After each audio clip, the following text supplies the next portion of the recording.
BSc part third spectroscopy. आज आपको पढ़ा रहे हैं आणविक या बैंड स्पेक्ट्रा की उत्पत्ति, ओरिजिन ऑफ मॉलिक्यूलर और बैंड स्पेक्ट्रा।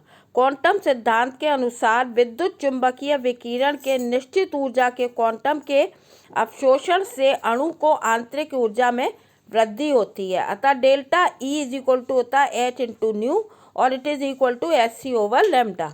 अतः बैंड स्पेक्ट्रा का उद्गम अणुओं के द्वारा ऊर्जा अवशोषण अथवा ऊर्जा उत्सर्जन से होता है। एक अणु में निम्न प्रकार की ऊर्जाएं होती हैं। पहली है स्थानांतरण ऊर्जा, रोटेशनल एनर्जी, इसे ई आर से रिप्रेजेंट करते हैं। यह अणु के स्थानांतरण गति के कारण होती है। दूसरी है घूर्णन ऊर्जा, रोटेशनल एनर्जी, यह अणु के पूर्ण घूर्णन के कारण होती है, गुरुत्व केंद्र से घूर्णन के कारण। अतः यदि वह अपने अक्ष से क्लॉकवाइज और एंटी क्लॉकवाइज डायरेक्शन घूमता है तो उस ऊर्जा को हम कहते हैं घूर्णन ऊर्जा। तीसरा है कंपन ऊर्जा, वाइब्रेशनल एनर्जी, इसे ईवी से रिप्रेजेंट करते हैं। यह अणु के अंदर परमाणुओं में एक दूसरे के सापेक्ष कंपन करने के कारण होती है। और चौथी होती है इलेक्ट्रॉनिक ऊर्जा, इलेक्ट्रॉनीय ऊर्जा, यह सबसे अधिक होती है। यह इन इलेक्ट्रॉनों के कारण होती है जो परमाणुओं के स्थान पर ही अणुओं में अनेक ऊर्जा स्तरों में रहते हैं।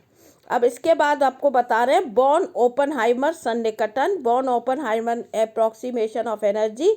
इन्होंने किस तरह से इस ऊर्जा का विभाजन किया। किसी अणु की कुल ऊर्जा उसकी समस्त प्रकार की ऊर्जाओं के योग के बराबर होती है। अतः E total is equal to E T R plus E R plus E V plus E electronic. इसमें से स्थानांतरण की ऊर्जा क्वांटीकृत नहीं होती, अतः इसका मान भी बहुत कम होता है।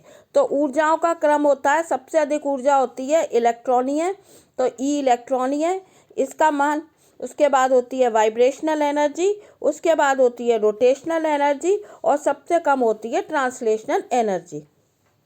बॉर्न ओपनहाइमर सन्निकटन के अनुसार किसी अणु की संपूर्ण आंतरिक ऊर्जा निम्न के योग से निर्धारित होती है। बॉर्न ओपनहाइमर ने टोटल एनर्जी जो निकाली है वो उसमें स्थानांतरण ऊर्जा चूंकि क्वांटीकृत नहीं है इसको इंक्लूड नहीं किया है। तो ई इलेक्ट्रॉनिक प्लस ई वाइब्रेशनल प्लस ई रोटेशनल एनर्जी इलेक्ट्रॉनिक कंपन तथा घूर्णन ऊर्जा के योग के बराबर होती है कुल ऊर्जा।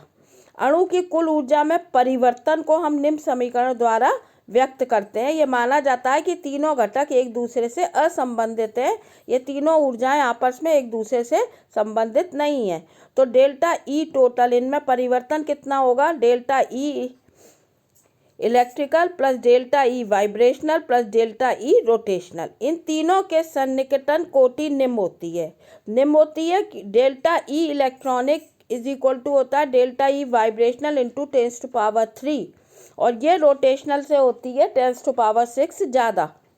It is equal to delta E rotational into 10⁻6। इनकी कोटियों में बहुत अंतर है, चूँकि एक घूर्णन के दौरान 10⁻³ कंपन हो सकते हैं। अतः ये माना जाता है कि घूर्णन तथा कंपन स्वतंत्र रूप से होते हैं तथा एक दूसरे को प्रभावित नहीं करते। इसे ही बॉर्न ओपनहाइमर सन्निकटन कहते हैं। बॉर्न ओपनहाइमर ने यह बताया कि नाभिक गतिहीन होती है, अतः घूर्णन के समय बंध लंबाई में परिवर्तन नहीं होता, अतः घूर्णन तथा कंपन एक दूसरे को प्रभावित नहीं करते, जबकि वास्तव में घूर्णन के समय बंध लंबाई में परिवर्तन होता है तथा घूर्णन स्थिरांक b और बंध लंबाई r से प्रभावित होता है और b is directly inversely proportional to 1/r²। अतः r² जितना अधिक होगा b का मान उतना ही कम होता जाएगा। अणु की आंतरिक ऊर्जा का विभाजन, घूर्णन कंपन तथा इलेक्ट्रॉनिक ऊर्जा क्वांटीकृत होती है, अतः उसमें परिवर्तन के लिए कुछ विशिष्ट मान हैं ही संभव है। अतः अणु की घूर्णन ऊर्जा का मान घूर्णन क्वांटम संख्या से J से निर्धारित होता है, कंपन ऊर्जा का मान कंपन क्वांटम संख्या न्यू से तथा इलेक्ट्रॉनिक ऊर्जा का मान मुख्य क्वांटम संख्या n से निर्धारित होता है। रोटेशनल एनर्जी होती है ER J+1 h²/8π²I। ई वाइब्रेशनल होती है V+½ h/2π (K/μ) और इलेक्ट्रॉनिक एनर्जी होती है -2π2me4z2n2h², जहाँ पर जे, न्यू और एन पूर्णांक संख्याएं जिन्हें हम क्वांटम संख्याएं कहते हैं।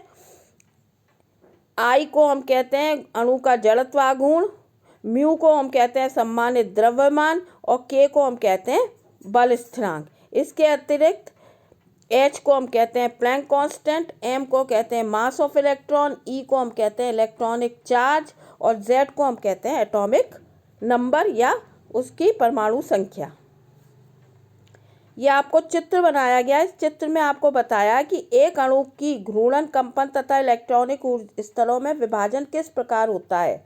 सबसे पहले होता है आपका वाइब्रेशनल का एक ग्राउंड स्टेट होती है। ग्राउंड स्टेट में रोटेशनल एनर्जी, रोटेशनल के बाद वाइब्रेशनल एनर्जी और वाइब्रेशनल एनर्जी के बाद होती है इलेक्ट्रॉनिक।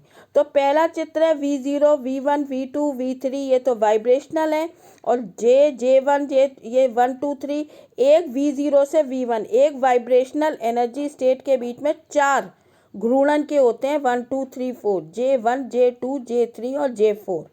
तो यदि इनका संक्रमण इस तरीके से होता है, घूर्णन से वाइब्रेशनल में होता है, तो इसे हम कहते हैं वाइब्रेशनल रोटेशनल ट्रांजिशन। यदि घूर्णन के बीच में होता है तो उसे हम कहते हैं प्योर रोटेशनल ट्रांजिशन।